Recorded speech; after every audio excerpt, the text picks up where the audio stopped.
यमुनाताईने तेल लावलं की. आता तू डोळे उघडले असतेस तर तुला कळलं असतं की तेल लागलंय. मग तुला शांत वाटलं असतं. एकदा डोळे उघड.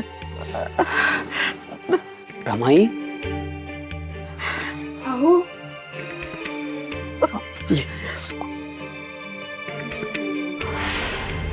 अहो सासूबाईंनी जरी डोळ्यांनी नाही बघितलं ना तरी ते मनाने सगळं बघतायत. त्यांना उघडू देत जेव्हा डोळे उघडायचे. आता आपण त्यांना काड्या पाजूया. काय माना हलवतीये. सासूबाईंना काढा देऊया. तुझी सद्गुणांची पुतळीच ना ही. डोळ्यांचं आणि मनाचं शहाणपण सांगते. रमाई, आता तुम्हाला काढा प्यायचा आहे हा?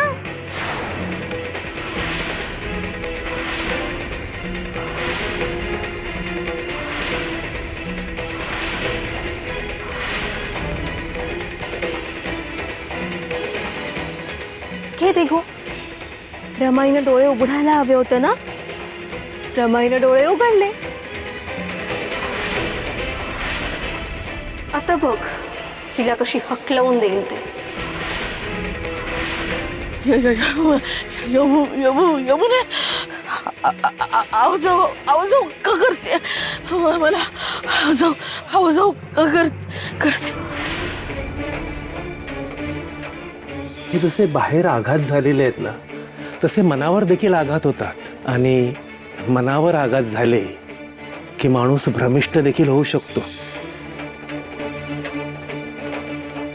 सखू, तिच्या मनासारखं कर.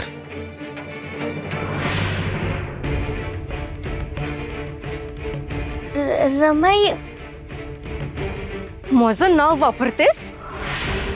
लायकी तरी आहे का ग तुझी.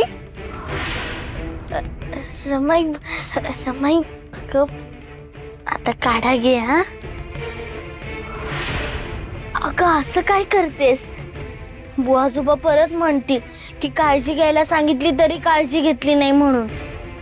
मलाच ओरडतील ना ते. तुला लवकर बरं व्हायचंय ना. मग घे काढा घे. हे बघ मी तुझ्यासाठी गुळ पण आणलंय. पटकन काढा घ्यायचा आणि गुळाचा गाडा तोंडात टाकायचा. म्हणजे कडवटपणा जातो तोंडातला. यमुने